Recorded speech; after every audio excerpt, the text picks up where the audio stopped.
Orang tua saya dibesarkan di Kalimantan Barat. Kira-kira 30 kilometer dari kota Pontianak. Pekerjaan orang tua saya sehari-hari adalah memecahkan buah kelapa. Buah kelapa dipecahkan dari pagi sampai sore. Lama-lama dia bosan, ada temannya ajak dia merantau ke Jakarta. Dia pergi ke Jakarta. Tanpa pendidikan, tanpa uang, dia pergi, modal nekat aja. Orang tua saya bekerja di satu toko yang kecil, tentu saja hidupnya pas-pasan. Rumah saya ukurannya 4 kali 10 meter. 4 kali 10 meter, dindingnya bukan dari tembok tapi dari papan. Atapnya tidak ada plafon, langsung genteng gitu ya. Kondisinya sangat jelek sekali, tapi rumah saya lebih bagus dari Pak Hermanto Tanoko. Katanya lahirnya di kandang ayam katanya ya. Jadi rumah saya lebih bagus ya. Satu hari ada teman adik saya ingin main ke rumah, tapi kondisi rumahnya sangat jelek sekali sehingga adik saya malu kalau temannya tahu rumahnya jelek. Jadi dia muter-muter sampai temannya tersesat, dia baru pulang ya. Ketika saya SMA ada studi tour terakhir, jalan-jalan ke Borobudur, bayar 50.000. Saya nggak punya uang, jadi ada satu murid SMA yang tidak ikut saya, karena saya nggak punya uang untuk studi tour terakhir 50.000. Setelah tamat SMA tentu saja saya tidak bisa kuliah lagi, jadi saya bekerja sebagai pegawai tata usaha di bank. Setiap hari pekerjaan saya ya disuruh-suruh, kan tamatan SMA nggak bisa apa-apa, disuruh-suruh. Ini fotokopi, ya saya fotokopi. Sementara saya fotokopi saya baca, oh ini faktur ya, ini BPKB, ini sertifikat, ini akte jual beli. Jadi sekarang kalau saya beli mobil, beli rumah, saya nggak pernah tanya orang, saya udah hafal suratnya dulu, tiap hari saya fotokopi. Ya. Kemudian saya punya uang, saya kuliah lagi karena habis kerja pulang dulu jam 4. Nah, saya kuliah lagi, kuliah malam. Uang pangkal 50.000, uang kuliah sebulan 10.000. Itu 41 tahun yang lalu. Saya kuliah di di universitas swasta yang tidak punya kampus. Ada gedung di seberang RSCM, itu PSKD, siang untuk SMA, malam kosong dikontrak oleh universitas, saya kuliah di sana. Ya. Setelah saya tamat kuliah, saya bekerja di bank 11 tahun, nggak naik-naik pangkat. Kasihan ya, 11 tahun kerja, boro-boro jadi direktur, jadi kepala cabang aja enggak, manajer juga enggak, asisten manajer juga enggak, kepala bagian juga enggak. Jadi pegawai tata usaha terus. Karena pegawai tata usaha terus, jadi gaji kecil terus. Satu hari ada orang Surabaya, nasabah saya buka bank. Saya diajak. Waktu itu gaji saya mulai kerja 20.700. 11 tahun saya bekerja gaji baru 350.000. Kemudian orang Surabaya ini yang buka bank, saya minta 1 juta dikasih. Tambah uang kesehatan 50.000 jadi 1.050.000. Wah, saya senang banget. Gaji saya tiba-tiba naik 200%.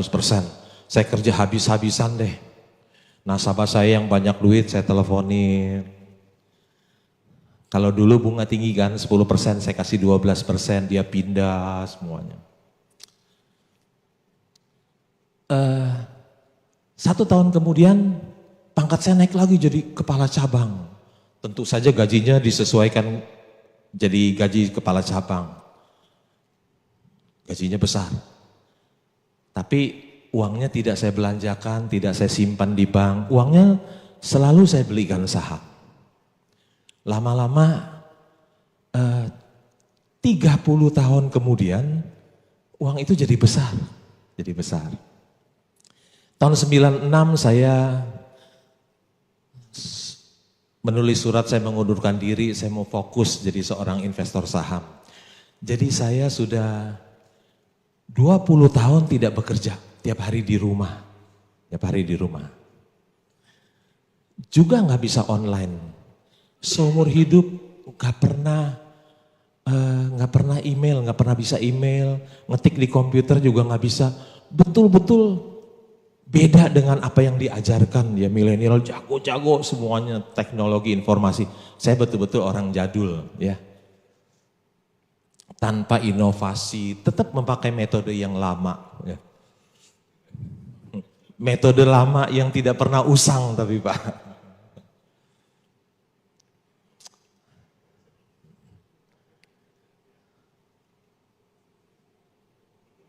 Ini ada Universitas Harvard ya. Katanya hanya 1% dari alumni Harvard yang punya uang 30 juta dolar. 30 juta dolar itu kira-kira kali 14.000 itu 420 miliar. Alumni Harvard itu ada 300.000 sekian orang lulusan. Hanya 1% yang punya uang 30 juta dolar. Kira-kira 3.130 yang namanya ultra high net worth individual. Ini foto saya tahun 2004, 16 tahun yang lalu. Foto dengan patung John Harvard di Boston. Saya kuliah di Universitas Jakarta yang tidak punya kampus. Setiap malam saya kuliah di gedung SMA PSKD di seberang RSCM yang disewa oleh universitas. Tetapi sekarang saya lebih kaya dari 99 lulusan Universitas Harvard.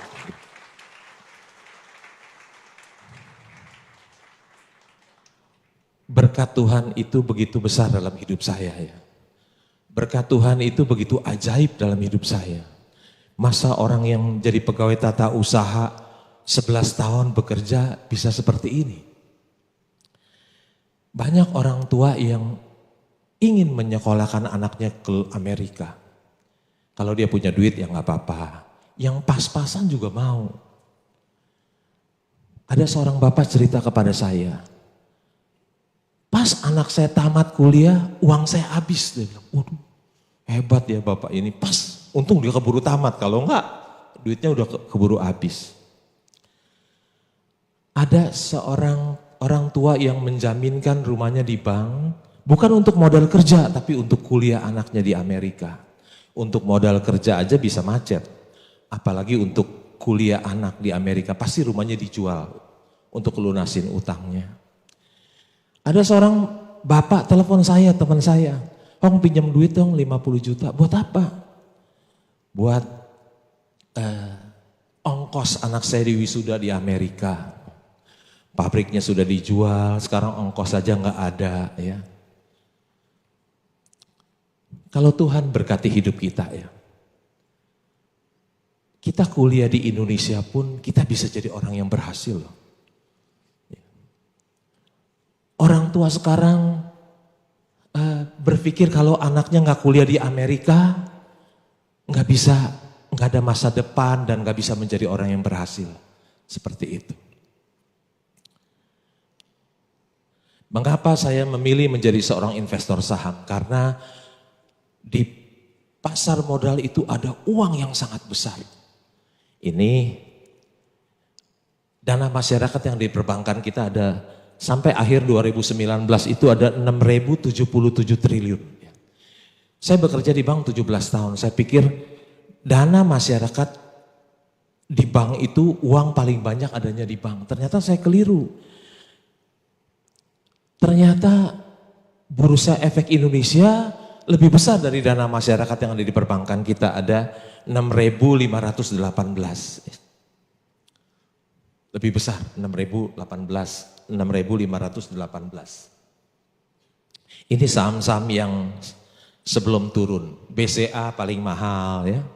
775 triliun, ada BRI nilainya 516 triliun, ada Telkom 345 triliun, ada Bank Mandiri 339 triliun dan Unilever 260 triliun dan seterusnya.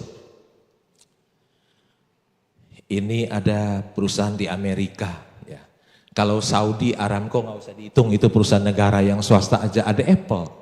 Nilainya 1,3 triliun US dollar. Kalau dikalikan 14.000 berapa tuh? Nggak bisa hitung, banyak banget ya. Dana masyarakat cuma 6.000 triliun. Seluruh uang dana masyarakat, korporasi, dikumpulin jadi satu beli saham Apple itu nggak cukup loh. Setengah aja nggak cukup. Jadi ada uang yang sangat besar itu di pasar modal. Ada orang yang sangat tidak menghargai saham, perusahaan yang hebat. Orang ini orang yang tidak menghargai saham, orang yang hebat ini. Kalau enggak dia jadi orang paling kaya di dunia. Dia punya saham di Apple 10%. Kalau tadi 1,3 triliun, dia punya 10%, kekayaannya ada 130 miliar dolar. Tapi tahun 76 sahamnya yang 10% di Apple itu dijual. Nilainya 800 dolar. Bukan 800 juta loh, 800 dolar. Dia jual saham Apple di tahun 76. Kalau dia nggak jual, saham itu bernilai 130 miliar dolar. Harta karun kekayaan terbesar yang ada di dunia adanya di pasar modal, bukan di bawah laut. Nilainya nyata dan transparan. Sangat disayangkan bila ada orang yang tidak mengenal pasar modal. Ada uang yang begitu banyak di pasar modal. Kalau saudara tidak tahu tentang pasar modal, sangat disayangkan loh. Kalau Bapak ingin menjadi orang yang kaya, pasar modal lah tempatnya. Pasar modal lah tempatnya. Judul tema hari ini adalah menjadi kaya di bursa, di pasar modal. Ya. Itu pelajaran yang sangat penting loh, menjadi kaya. Menjadi kaya itu adalah idaman hampir semua orang. Tapi sayang, pelajaran menjadi kaya itu tidak diajarkan di sekolah loh. Dari kita SD kelas 1 sampai tamat perguruan tinggi, nggak ada mata pelajaran menjadi kaya, nggak ada. Yang idaman kita justru nggak diajarkan. Di sekolah kita belajar integral, diferensial, sinus, kosinus, tangen, kotangen, seken, kosekan. Setelah saya tamat SMA, nggak pernah saya pakai satu kali pun loh.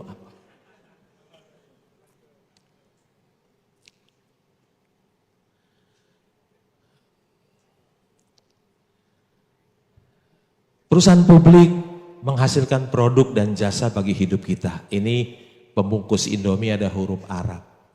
Ketika saya berjalan-jalan ke Abu Dhabi, ke hipermarket, saya lihat ada pembungkus Indomie, jadi saya foto aja. Pagi waktu kita bangun tidur, biasanya kita ke toilet. Begitu kita lihat mereknya Toto, oh itu produk dari perusahaan publik. Habis kita dari toilet kita minum. Ya. Kita minum apa?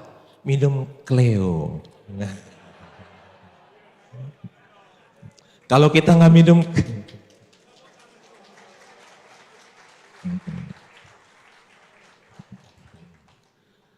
kalau kita nggak minum nanti dehidrasi ya.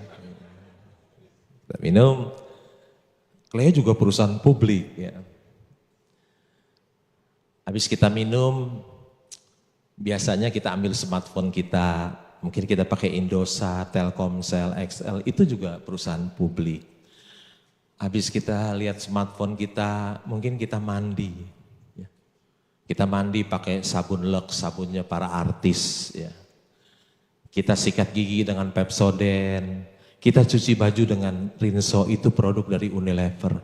Hampir semua keluarga di Indonesia pernah pakai produk itu. Habis kita mandi, kita sarapan dengan mie yang enak dan murah ini, hanya sebungkus 2.000 dengan telur 1, kita sarapan ya. Kita siap-siap, sementara kita sarapan kita nonton TV. Mungkin kita nonton RCTI, Indosiar, SCTV, Antv, TV One, itu semua perusahaan publik. Kita melihat suatu kejadian nggak usah ke lokasi, cukup dari rumah saja. Selesai sarapan, kita ke kantor, kita naik Avanza. Mobil sejuta umat ya, yang kita beli di Astra Internasional. Itu juga perusahaan publik. Kacanya siapa yang buat? Asahi Mas, itu juga perusahaan publik. Bannya siapa yang buat? Bannya mungkin Gajah Tunggal, Goodyear Indonesia. Kita naik mobil, kita jalan tol, masuk. Mungkin kita lewatin jalan tol ada Jasa Marga, Waskita, Adikarya, itu semua perusahaan publik. Membuat jalan tol itu butuh semen yang banyak. Semennya dari mana? Dari Semen Indonesia, Dynamic, Indosemen. Bajaknya dari Krakatau Steel. Ya. Kita jalan-jalan ke mall, ke Tunjungan Plaza. Mallnya terkenal, besar. Siapa punya? Pakuwon punya. Oh itu juga perusahaan publik. Di mall banyak bank. Ada BCA, Bank Mandiri, BRI, Penin Bank, CIMB, Bank Danamon, semua perusahaan publik. Sampai malam kita tidur, tinggal di mana? Di Citraland, oh itu juga perusahaan publik. Di mana? Di Pakuwon juga perusahaan publik. Ya. Dari pagi hingga malam kita pakai produk dan jasa dari perusahaan publik. Nah ini tahun lalu saya ke Yokohama, ternyata saya tahu pencipta mie instan ini namanya Momofuku Ando. Dia hidup meninggal usia 97 tahun. Jadi kalau saudara makan Indomie jangan takut ya. Penciptanya aja 97. Jangan-jangan kalau saudara makan Indomie juga bisa panjang umur kayak penciptanya 97 ya. Bukan promosi, saya nggak punya saham Indofood, cuman buat bercanda aja. Perusahaan publik menciptakan banyak lapangan pekerjaan, ada Astra, punya karyawan 214.000 orang. Makin banyak lapangan pekerjaan tercipta, makin sejahtera bangsa dan negara kita. Ada satu lapangan pekerjaan tercipta, kemungkinan ada satu preman berkurang di tengah jalan. Astra ini belum dia punya dealer, dia punya supplier banyak sekali. Saya tanya Pak Hermanto, Pak karyawan Bapak berapa? Ada 20.000 loh. Ada 20.000 orang yang mendapatkan kesejahteraan dari perusahaan Pak Hermanto. Kalau dulu yang kita sebut pahlawan adalah orang yang berani melawan penjajah Belanda. Sekarang kita sudah merdeka, Belanda tidak ada. Siapa yang disebut pahlawan? Menurut saya yang disebut pahlawan adalah orang yang bisa memberikan kesejahteraan pada banyak orang.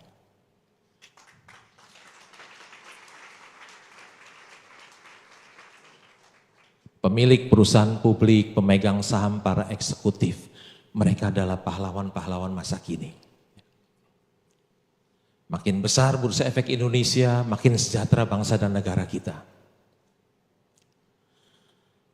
Pernah satu hari saya bertemu dengan corporate communication Gojek.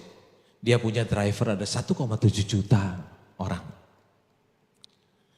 Nah ini perusahaan publik ya, yang dapat pemilik perusahaan publik yang dapat penghargaan dari presiden.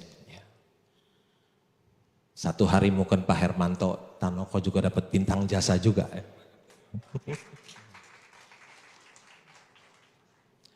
Perusahaan publik adalah pembayar pajak yang besar. Kita lihat Astra, ya. Tahun 2018 dia bayar pajak. Oh ya sorry, BCA. BCA membayar pajak tahun 2018 6,8 triliun. 2019 membayar pajak 7,7 triliun. Jadi totalnya 14,5 triliun. Pajak dipakai untuk pembangunan, untuk membantu rakyat miskin. Perusahaan publik adalah pembayar pajak yang besar. Berbeda dengan yang ini. Ini adalah orang-orang yang mendapat pengampunan teks amnesti ada 4.000 triliun lebih. Sebelum diampuni, dia adalah pengemplang pajak. Hartanya bisa disumpetin tidak terdeteksi sama Dirjen Pajak. Begitu ada pengampunan keluar semua. Berbeda dengan perusahaan publik, dia adalah pembayar pajak yang besar. Bayar pajak adalah bukti cinta kita kepada negeri tercinta. Kita dulu ingin membuktikan cinta kita kepada negeri tercinta ini, kita bisa sampai mengorbankan nyawa kita loh melawan penjajah Belanda. Sekarang kita sudah merdeka, tidak ada lagi Belanda. Cukup bayar pajak yang benar, itu sudah bukti cinta kita kepada negeri tercinta. Bangga bayar pajak. Ada seorang investor saham mendapat penghargaan dari pemerintah Amerika, dari Obama. Kita mungkin masyarakat masih berpikir bahwa seorang investor saham itu adalah penjudi. Tapi tidak pernah terpikir oleh kita bahwa seorang investor saham juga bisa menjadi dapat penghargaan dari pemerintah. IDX menawarkan imbal hasil tertinggi di antara bursa utama dunia bagi investor jangka panjang. Bursa Efek Indonesia sudah terbukti memberikan imbal hasil terbesar di dunia. Saya bersyukur saya ada di dalamnya. Lihat, tuh, Indonesia nomor 1 paling atas. Ya. Saya pernah bekerja di bank 17 tahun tapi saya tidak taruh uang di bank. Cuman sekedar buat kebutuhan sehari-hari saja. Karena bunga kecil, barang-barang naik banyak. Jadi kalau ada orang yang menyimpan uang di bank, nilainya semakin hari semakin turun. Jadi kalau dia menyimpan uang-uang di bank, berarti dia membuat dirinya miskin secara pelan-pelan. Ya. Saya juga tidak membeli obligasi karena return imbal hasilnya juga tidak besar dan uang kita di lock lama sekali. Ya. 3 tahun, 5 tahun. Ya. Saya juga tidak membeli emas. Ya. Biasanya emas adalah investasi dari ibu-ibu di desa. Ya. Ini Warren Buffett bilang, when we took over Berkshire, it was selling at 15 a share. And gold was selling at 20. Jadi emas lebih mahal dari saham Berkshire. Gold is now 1,600, 1,016, and Berkshire is 120,000. 2019 gold is, anggaplah sekarang aja 1.600 gitu ya. And Berkshire 300.000 ya. Lebih menguntungkan membeli saham daripada membeli emas. Saya juga tidak punya dolar. Meskipun rupiah kita terdepresiasi sejak zaman kemerdekaan. Tapi saya tidak berani beli dolar. Kenapa? Karena orang yang menyimpan dolar cenderung mengharapkan yang buruk yang terjadi.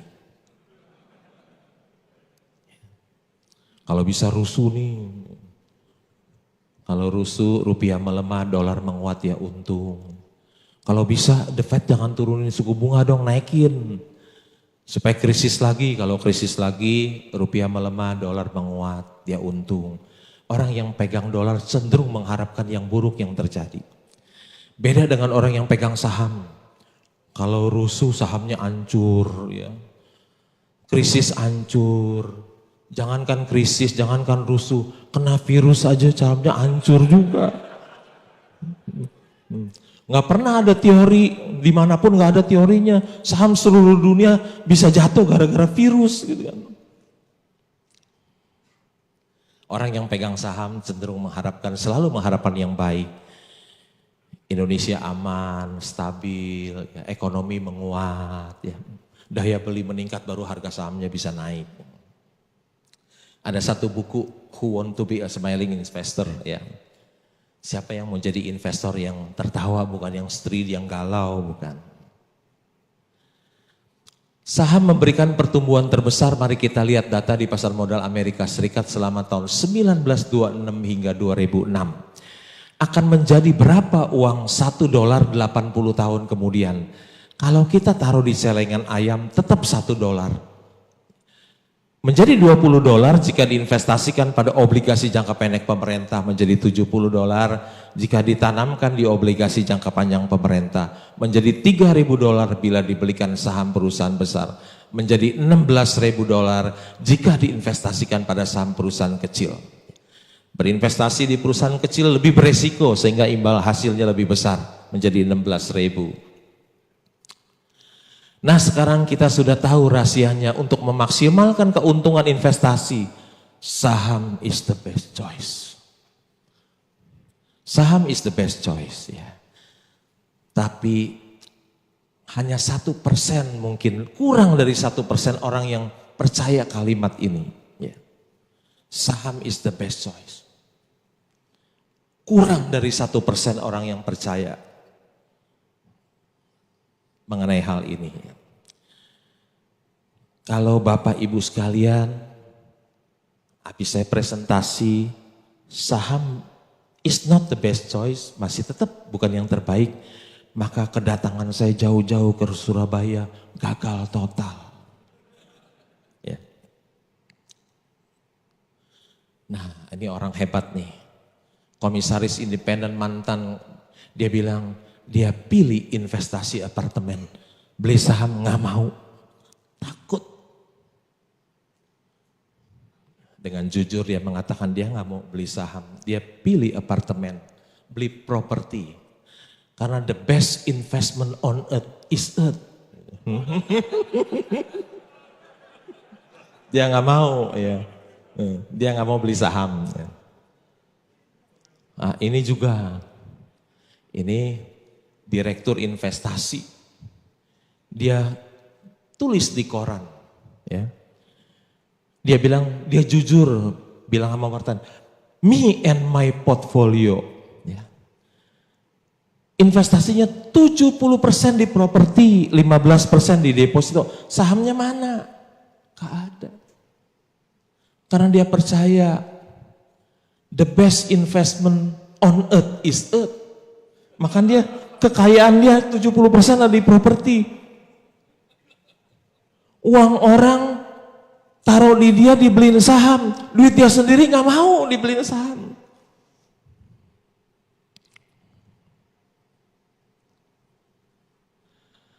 Saham yang diperjualbelikan di bursa membuka kesempatan bagi para investor bermodal kecil untuk bisa memiliki perusahaan besar. Mengapa?